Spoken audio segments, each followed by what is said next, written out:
Olá, turma, espero que todos estejam bem. A gente vai dar continuidade ao nosso conteúdo falando ali, sobre essa relação entre arte e tecnologia que a gente vem falando nas nossas últimas aulas. Bom, como nós já vínhamos dizendo, a relação entre a arte e a tecnologia, ela é muito presente, porque desde os princípios, quando vão surgindo novas técnicas, as pessoas, o ser humano, ele tende a achar formas de utilizar isso de uma forma criativa na arte também.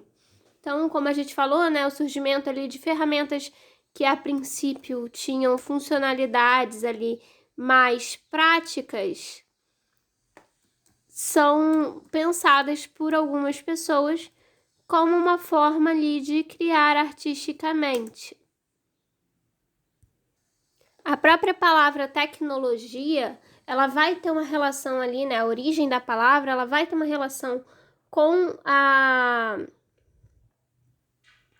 arte, na própria origem mesmo da palavra, A tecnologia vem de tekne, que significa técnica, mas também pode significar arte ou ofício, com a palavra logos, que significa estudo. Então, tudo que tem, termina, com logia, infere ali, geralmente, um tipo de estudo.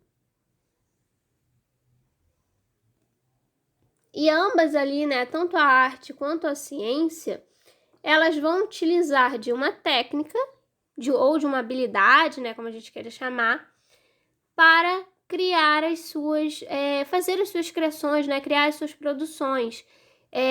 Então, eles vão usar ali essa técnica, essa teoria, para experimentar essas ideias e essas teorias. Então, um cientista, ele vai utilizar ali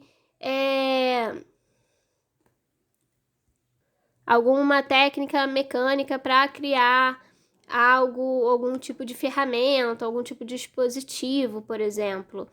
Já o artista, ele vai utilizar ali uma técnica para criar uma obra de arte. Então, para colocar ali essas teorias, essas ideias em prática, As obras de arte geralmente vêm a partir de alguma ideia, de alguma teoria também. E ambas ali, tanto a ciência quanto a arte, elas vão basear suas criações no estudo de materiais, da natureza e do próprio ser humano, Então, eles vão estudar ali um tipo de material específico. Então, a escultura vai estudar algum tipo de material ali para fazer a sua obra. A ciência, ela pode estar estudando ali algum tipo de elemento químico, por exemplo, ou algum tipo de material natural ali nas suas pesquisas, para criar para descobrir ali, fazer suas descobertas, criar os seus experimentos. E quando eu falo ali, estudo do próprio ser humano, eu falo também socialmente. A gente pode ter ali experimentos científicos para analisar algum tipo de comportamento do ser humano e ver ali com que relação isso tem com a neurociência, por exemplo. E a arte, ela vai se inspirar também no comportamento humano para criar as suas obras, criar as suas teorias. Bom, foi mais ali para o final do século XX que os avanços tecnológicos, começaram a causar ali modificações. Esses avanços tecnológicos que a gente ainda tem contato até hoje, Essa tecnologia, assim, mais ligada a computador, a televisão, Essas próprias criações, assim, que foram sendo, influenciando ali também na questão social e cultural da humanidade. Então, desde ali, por exemplo, com os aparelhos de televisão, o desenvolvimento da informática, principalmente, também, teve esse aumento, da interação entre as culturas, por exemplo. O que causa ali, uma influência, do uso da tecnologia na sociedade. Então, a gente vai ter um termo que a gente chama de cultura supranacional, que é quando a produção de arte, ela deixa de ser ali regional, de uma determinada região, e passa a ter um caráter mundial, né? Mas ela acaba atingindo, né, um âmbito mais mundial. Então, a gente vai ter alguns efeitos disso. Um deles é a imposição da cultura de países desenvolvidos. Então, a gente vai ter ali países mais desenvolvidos que vão de certa forma, se impor culturalmente, né, a outros. E como resposta a isso, a gente também vai ter movimentos de resistência para manter a identidade cultural dessas nações, né, que seriam ali nações dominadas, nações subdesenvolvidas, né, tem ali essa resistência, né, para se manter essa identidade cultural. E a gente vai ter, por exemplo, o que aconteceu com o que a gente comentou quando a gente falou na aula sobre o Mangue Beat, que teve ali, né, ele pega a influência do exterior, mistura com elementos da cultura regional e cria algo novo, né, da partir dessa mistura. Então, é um outro efeito, né? Não é nenhuma imposição, nenhuma resistência, é uma mistura das duas ideias, né? De pegar culturas exteriores, não necessariamente só culturas ali desenvolvidas, dominantes, no caso aqui foi, né? Que era uma cultura mais norte-americana, que é uma dessas aí que a gente tem uma imposição cultural, mas ele transforma isso, né? Juntando ali com elementos também da cultura regional. Então, junta ali essa questão da resistência com a questão do contato, né, com culturas exteriores. Nós temos também a criação de novas linguagens, né? As linguagens da arte, a gente tem ali, né, as 7 artes consagradas, né? Que a gente tem a pintura, a escultura, a música, a dança, a arquitetura, a literatura, que vai envolver também o teatro e o cinema. O cinema foi a última arte, né, a entrar nessa lista, porque ele foi ali quando ele foi criado ali, né, na década de 20, é que ele começa a entrar, por isso que ele é chamado de sétima arte, porque a gente tinha 6 artes, e aí foi criado, né, surgiu o cinema, e aí por isso que ele recebe, né, esse apelido de sétima arte.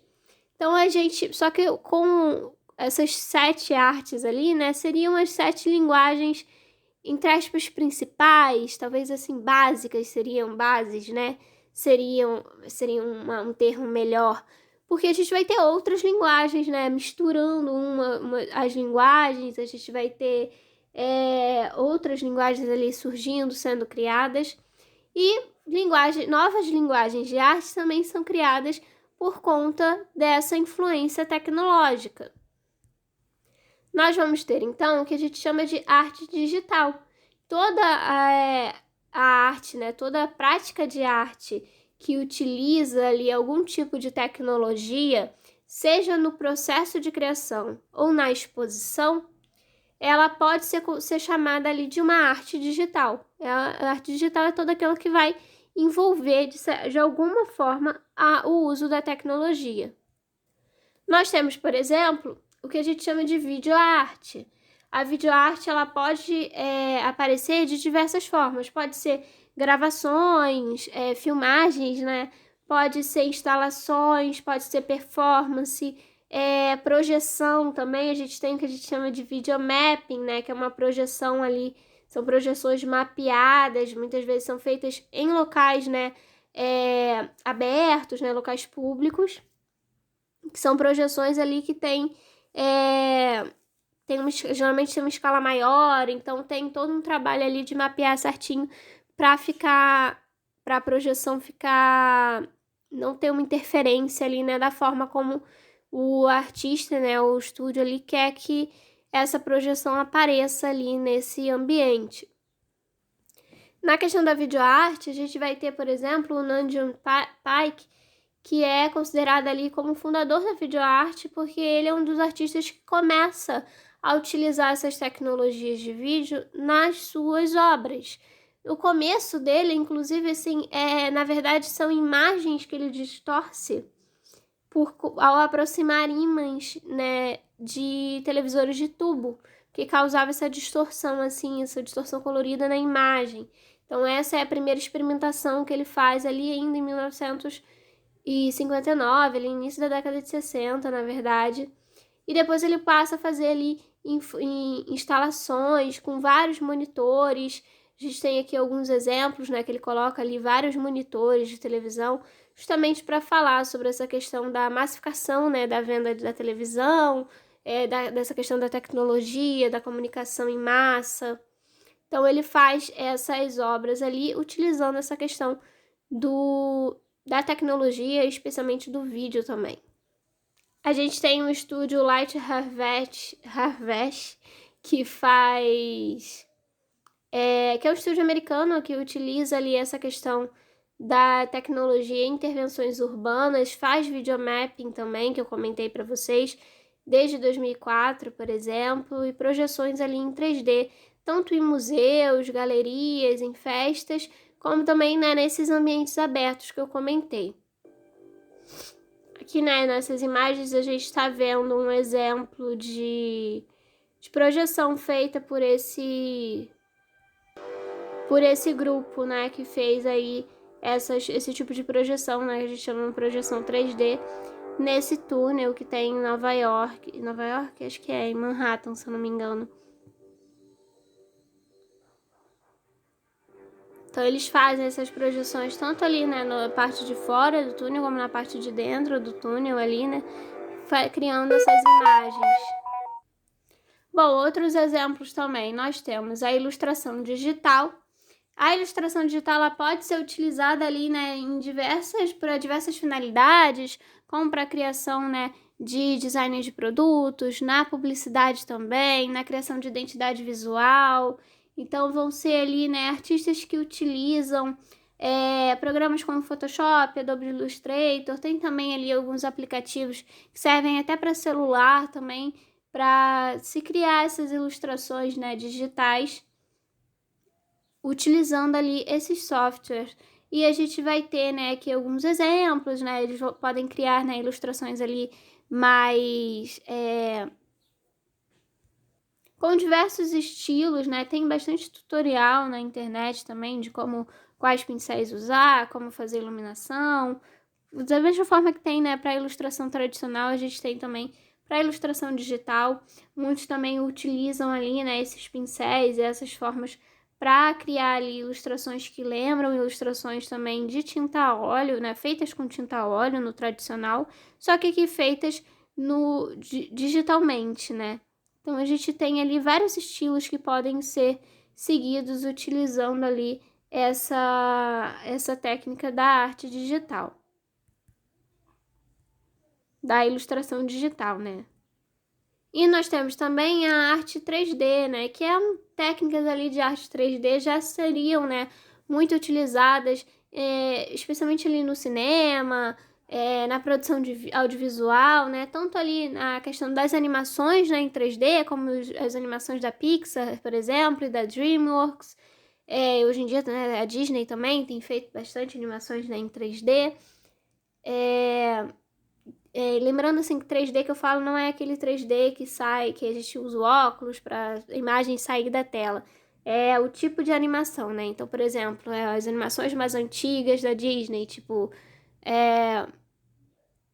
Branca de Neve, Lilo e Stitch, elas eram animações 2D. Aí animações da Pixar, como Toy Story, ou as animações mais recentes da Disney, como Frozen, são animações 3D, é um estilo de desenho diferente, é um estilo de animação diferente. E aí, essa utilização, né, já tinha ali, né, essa questão do cinema também para criar efeitos ali de CGI, que a gente já falou um pouquinho sobre isso quando nós falamos sobre cinema. Mas a gente tem, né, um aumento também ali do acesso a aplicativos e a programas ali que fazem esse estudo também, esse trabalho, né, de ilustrações em 3D, e é uma linguagem que vem se tornando cada vez mais popular. Então a gente vê, né, alguns exemplos, é muito utilizado também na arquitetura, para criar ali os modelos, né, é utilizado por artistas para criar modelos de 3D, né, dos mais variados. A gente tem um exemplo de uma brasileira também que viralizou há pouco tempo também na internet, que é a Mariana Andrello. não sei exatamente como pronuncia o sobrenome dela, né? Ela usa ali o @oimarê. Em que ela faz vários modelos ali de ilustração 3D, né? Desde ali de objetos a modelos ali de cenários, né? De desenho animado, por exemplo. E ela viralizou, acho que na internet também há pouco tempo, quando houve, né, ali uma questão com o artista, né, Romero Brito, que a moça quebrou ali uma peça feita por ele. E ela fez ali uma animaçãozinha, né, mostrando ali a maçã se quebrando. Aqui não tem animação, né, mas eu tenho a imagem, né, do modelo 3D que ela fez. E ela fez também, né, faz outros trabalhos, fez uns recentemente também recriando ali, fazendo releituras, né, de obras de arte, usando ali essa técnica do modelo em 3D. Bom, claro que esses são só alguns exemplos, mas eu vou encerrando por aqui. Na semana que vem, né, a gente dá continuidade. Se vocês tiverem alguma dúvida, vocês podem entrar em contato comigo e a gente se vê na próxima aula.